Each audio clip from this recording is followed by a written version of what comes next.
करदम ऋषि अनसुईया के पिता, देवती इनकी माता, विश्व अंश कपिल मुनि इनके भ्राता थे।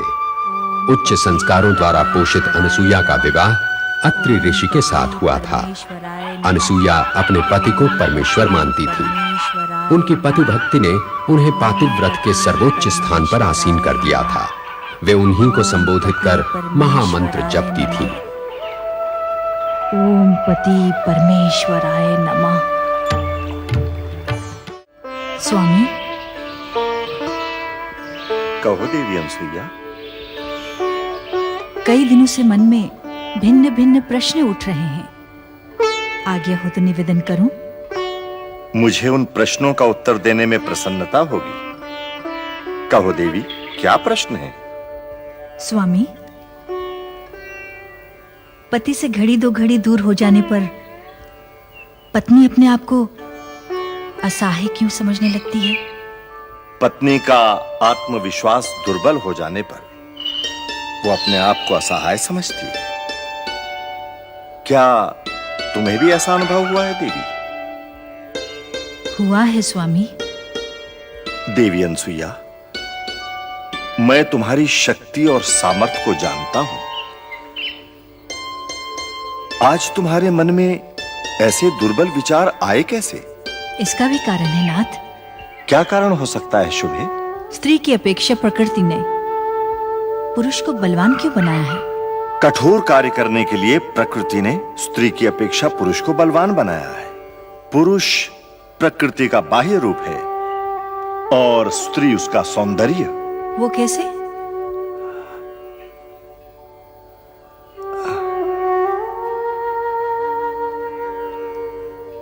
देवी, ये फल है। इस फल से आप क्या सिद्ध करेंगे स्वामी? ये कदली फल है। कदली नाम से इसके रूप, गुण एवं अस्तित्व का बोध हो जाता है। अब देखो,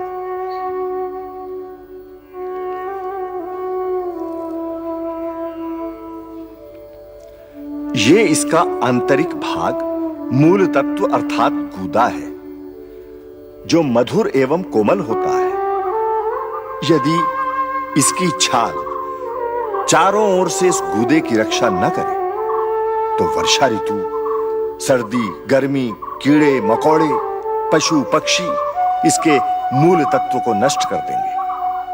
अर्थात इस फल की छाल पुरुष तत्व हुई, आंतरिक भाग स्त्री तत्व हुआ। अब समझ में आया देवी? स्त्री तत्व व पुरुष तत्व। हाँ स्वामी, परंतु पुरुष स्त्री के शारीरिक बल की बात अभी भी स्पष्ट नहीं हुई। देवी, स्त्री की अपेक्षा पुरुष की त्वचा जन्म से ही कठोर होती है। कारण उसे सांसारिक कठोरता सहन करनी पड़ती है। यह विधि का विधान है, सर्वथा उचित भी यही है। संभवतः सृष्टि निर्माण में पुरुष की अपेक्षा स्त्री की भूमिका अधिक उत्तरदायित्वपूर्ण है। इसी कारण स्त्री कोमल है। स्वामी, आप प्रकृति पर पक्षपात का दोषारोपण तो नहीं कर रहे? देवी, जो स्वाभाविक है वही प्रकृति है। पक्षपात पूर्ण तो हो ही नहीं सकती। मैं लज्जित हूं अपनी बुद्धि पर, जो प्रकृति के इस रहस्य को समझ ना पाई। समझ पाई तो केवल इतना कि स्त्री प्रकृति की सर्वश्रेष्ठ, मोहक एवं कलापूर्ण कृति है। स्वामी, आप विषय तो नहीं बदल रहे हैं? नहीं देवी, मैं तुम्ही से पूछता हूं। जब स्त्री तरुणी होती है तो प्रकृति उसके सौंदर्य को और निखार देती है, परंतु जब पुरुष तरुण होता है तो उसके मुखार बिंद पर केश उगाते हैं। ऐसा क्यों? आपके इस प्रश्न का उत्तर मेरे पास नहीं है स्वामी। अब मैं तुम्हारी शारीरिक बल वाली बात का उत्तर देता हूं। बल दो प्रकार के होते हैं, शारीरिक बल एवं आत्मबल। आत्मबल शारीरिक बल से श्रेष्ठ होता है तथा पुरुषों की अपेक्षा यह स्त्रियों में अधिक होता है।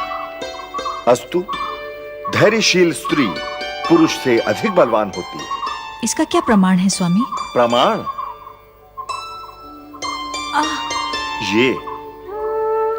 ये क्या है प्रभु? प्रमाण देवी, मुझे चिमटी लेने में उतनी पीड़ा नहीं हुई जितनी तुम्हें सहनी पड़ी। पीड़ा पहुंचाने वाले से पीड़ा सहने वाला अधिक शक्तिशाली होता है। इससे यह सिद्ध होता है स्त्री में पुरुष की अपेक्षा अत्याधिक सहन शक्ति होती है। एक अंतिम प्रश्न है स्वामी, स्त्री किस प्रकार मोक्ष पा सकती है? बड़ा सुंदर प्रश्न है देवी। पातिव्रत, पातिव्रत स्वतः मोक्ष का सर्वोत्तम साधन है। आत्मा का परमात्मा में विलय ही मोक्ष है। शुद्ध मन से पति को परमेश्वर मानकर पूजा करने वाली पत्नी को पति के चरणों में ही मोक्ष प्राप्त हो जाता है। ओम पति परमेश्वराय नमः। ओम पति परमेश्वराय नमः। ओम पति परमेश्वराय नमः। माता अनुसुईया की जय। माता अनुसुईया की जय। माता अनुसुईया की जय। मैंने आपसे कई बार निवेदन किया है, आप सब लोग मेरी जय जयकार ना किया करें। माते, हम अपनी श्रद्धा आपकी जय जयकार द्वारा ही तो प्रकट कर सकते हैं। मानती हूँ आप सब श्रद्धावश मेरी जय जयकार करते हैं, परंतु मैं अपनी जय जयकार से विचलित हो जाती हूँ। ऐसा क्यों माते? व्यक्ति की जय जयकार धीरे धीरे उसके लिए अहंकार का कारण बन जाती है और तब अनर्थ का सूत्रपात होने लगता है। तब तो जय जयकार भगवान में भी अहंकार जगा सकती है। परमेश्वर में अहंकार नहीं होता, उन्हें छोड़कर अहंकार सभी में जाग सकता है। अहंकार पतन की पहली सीढ़ी तथा विनाश की अंतिम सीढ़ी होती है। इस अहंकार से सबको बचना चाहिए। माते, अहंकार से कैसे बचा जा सकता है? कर्म करते समय सदा मन में धर्म की भावना रखो, अहम को त्याग दो। यहाँ अहम ही सबसे बड़ा विकार है। देवी, क्या विकार रहित जीवन संभव है? क्यों नहीं? माते, विकार उत्पन्न कैसे होता है? स्वार्थ से। देवी, स्वार्थ की धुरी पर तो ये संसार चल रहा है। स्वार्थ की सीमा संकुचित होती है तथा प्रमाद की सीमा विस्तृत होती है। सबको परमाद के मार्ग पर ही चलना चाहिए। देवी, इस संदर्भ में मैं आपसे एक प्रश्न पूछने की आज्ञा चाहती हूँ। अवश्य पूछो। माँ अपने बच्चे को स्तन का दूध स्वार्थ की भावना से पिलाती है या परमार्थ की? न स्वार्थ की भावना से न परमार्थ की, कर्तव्य की भावना से। इससे दोनों को लाभ होता है। माँ का दूध पान करके बालक को जीवन शक्ति मिलती है, माँ की ममता को इससे तृप्ति मिलती है। स्त्री अपने जीवन की सार्थकता कब और कैसे प्राप्त करती है माते? स्त्री जब पत्नी बनती है तब वो अपनी जीवन की पूर्णता प्राप्त करती है। जब वो माँ बनती है तो जीवन की सार्थकता प्राप्त करती है। पुरुष अपनी सार्थकता कैसे प्राप्त कर सकते हैं माते? स्त्री के साथ पुरुष की भी सार्थकता जुड़ी रहती है। स्त्री पुरुष एक दूसरे के पूरक हैं। दोनों का अलग अस्तित्व निरर्थक है। अतः स्त्री के लिए उसका पति ही उसका परमेश्वर है। यदि पति का अत्याचार, उसकी कठोरता सीमा लांघ जाए तो क्या ऐसे पति को भी परमेश्वर मानना चाहिए? कठोरता का उत्तर कठोरता नहीं, विनम्रता होती है। पत्थर से पत्थर टकराने पर चिंगारी निकलती है। पत्थर यदि गीली मिट्टी से टकराएगा तो उसका अस्तित्व गीली मिट्टी के साथ जुड़ जाएगा। अतः स्त्री को गीली मिट्टी की भूमिका निभानी चाहिए। नारायण नारायण।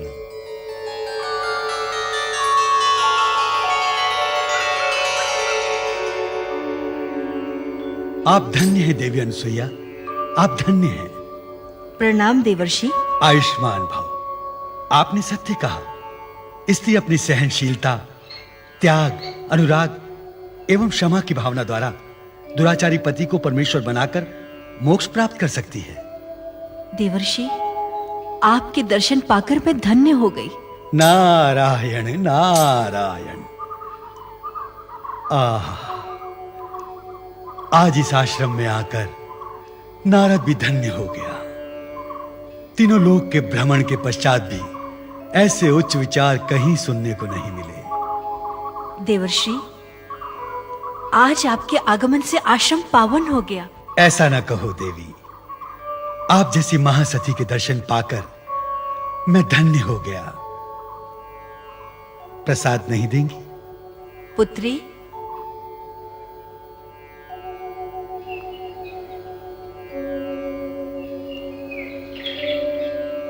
अब आज्ञा दीजिए। नारायण नारायण। कुछ निवेदन करूं? अवश्य। आप मोक्ष को उत्तम मानते हैं अथवा भक्ति को? बिना विचारे प्रश्नों का उत्तर देना सरल नहीं होता देवी। आपकी आज्ञा हो तो ये दासी अपने विचार प्रस्तुत करे। तुम्हारी जैसी विदुषी के विचार सुनकर मुझे प्रसन्नता होगी। विचार विमर्श से ही सत्य प्रकाश में आता है देवी। स्वामी, मोक्ष का अभिप्राय है अपने अस्तित्व का परमात्मा में विलय हो जाना। मेरा कहना उचित है स्वामी? हाँ शुभे, तुम्हारा कहना उचित है। आप जानते हैं, भक्ति या मोक्ष दोनों में से एक वरदान मांगना हो तो मैं कौन सा वरदान मांगूंगी? मैं क्या जानूं तुम क्या मांगोगी? मैं तो भक्ति का वरदान मांगूंगी। अपूर्ण वरदान क्यों देवी? भक्ति में श्रद्धा है, बोध है, त्याग और आनंद की तुष्टि है। मैं तुम्हारे विचारों का खंडन नहीं कर रहा हूं देवी, परंतु इतना अवश्य कहूंगा, प्रत्येक आरंभ के साथ अंत निश्चित है। आपने अपने ये विचार किस विषय पे प्रकट किए हैं प्रभु? कृपा करके स्पष्ट कीजिए। हां, उदाहरण के लिए यदि हम भक्ति को सरिता मान लें और फिर उसके गुणों का विश्लेषण करें तो हम पाएंगे नदी धरती को सींचती है, प्राणियों की प्यास बुझाती है, जलचर को जीवन एवं शरण देती है और फिर बहती बहती समुद्र में अपना विलय कर देती है। यही उसका मोक्ष है। कुछ नदियां समुद्र में विलय से पहले ही सूख जाती हैं। वे उद्देश्यहीन जीवन के समान होती हैं। अर्थात जीवन की सार्थकता केवल मोक्ष है? निसंदेह जीवन की सार्थकता मोक्ष ही है।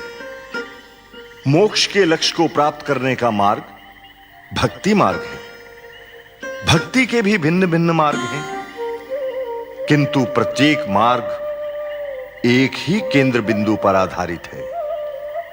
नाथ, मैं आपके उत्तर से संतुष्ट हूं। देवी, कभी कभी तुम्हारे मन में विचित्र प्रश्नों का उद्भव होता है। उन प्रश्नों को सुनकर विस्मय होने लगता है। स्वामी, माता देहूती तथा पिता करदम ने आपके चरणों में सौंपते समय मुझसे कहा था, हम माता पिता के कर्म से उऋण हो गए। पुत्री, अब पति ही तुम्हारे सर्वस्व हैं। आप ही बताइए स्वामी, मेरी शंकाओं का समाधान आपके अतिरिक्त और कौन करेगा? तुम बहुत चतुर हो शुभे। कोई और प्रश्न भी हो तो कह डालो। कभी कभी मन में एक प्रश्न उठता है, उसका भी समाधान कर दीजिए। कहो, प्रयत्न करूंगा। प्राणी भयभीत क्यों होता है? जो वस्तु उसकी नहीं है, जो वस्तु उसकी नहीं थी, लोभवश प्राणी वो वस्तु पाना चाहता है, इसीलिए भयभीत होता है। अर्थात लोभवश मनुष्य दुर्बल हो जाता है। विश्राम का समय हो गया। स्वामी, स्वामी, स्वामी, किन विचारों में खोई थे? जलपान का समय हो गया। देवी, तुमने अपनी सेवाओं द्वारा मुझे वशीभूत कर रखा है। आप वशीभूत कहाँ हैं? आप अपने परमेश्वर की सेवा में लीन रहते हैं, मैं अपने परमेश्वर की सेवा में व्यस्त रहती हूं। कभी कभी सोचता हूं शुभे, तुम्हें तुम्हारी सेवाओं का अभी तक कोई प्रतिफल नहीं मिला है। प्रतिफल? आपकी सेवा ही मेरे जीवन का सबसे बड़ा सुख है। मुझे अन्य किसी प्रतिफल की आशा नहीं। प्रिय, संकोचवश भले ही ब्याहता स्त्री अपनी अंतर्मुखी अभिलाषा को प्रकट न करे, किंतु उसके नारी सुलभ अधिकार की उपेक्षा करना उचित नहीं है। आपकी रहस्यमयी बातें मेरे मन में उत्कंठा जागृत कर रही हैं। देवी, तुमने आज तक मुझसे कुछ नहीं मांगा। मुझे मांगने की आवश्यकता प्रतीत नहीं हुई। मैं आपको पाकर पूर्ण हूं, संपूर्ण हूं। मुझे किसी प्रकार का अभाव नहीं है। हमारे जीवन में अभाव है देवी। इसका ज्ञान मुझे उस गाय को देखकर हुआ जो अपने बछड़े को स्तनपान करा रही है। बोलो देवी, अभाव है अथवा नहीं? क्या अभाव है स्वामी? मातृ ऋण एवं पितृ ऋण से उऋण होने के लिए संतान का होना आवश्यक है देवी। संतान? हां देवी, मैं उसी ऋण से उऋण होने के लिए त्रिदेव की आराधना करने के लिए जाऊंगा।